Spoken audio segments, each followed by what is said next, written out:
How to link your EA account to Twitch. Hi guys, welcome back to our channel.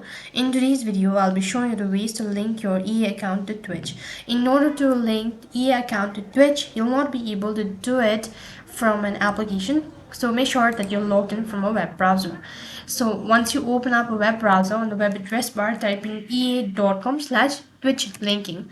This is a direct link, so make sure that your Twitch account is also already connected, and at the same time EA account is also connected or is already logged in. So in my case, after you type in the link, it's going to take you to the official web page. So here it's going to ask you to log in. So click the login button if you're sure about the information that you provided, and after you've done that, it's going to ask you to provide in the confirmation code that will be sent to the following email address.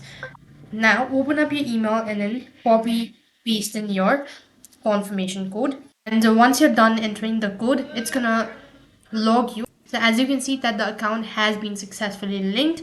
So all you have to do is just make sure that your Twitch account as well as EA account is logged in into your device, and it's gonna link your account in no time. So that's how you can link your EA account with your Twitch account. That is all for this video. I hope the video was helpful. Make sure to like, share and subscribe to our channel. Thank you for watching. See you in the next video.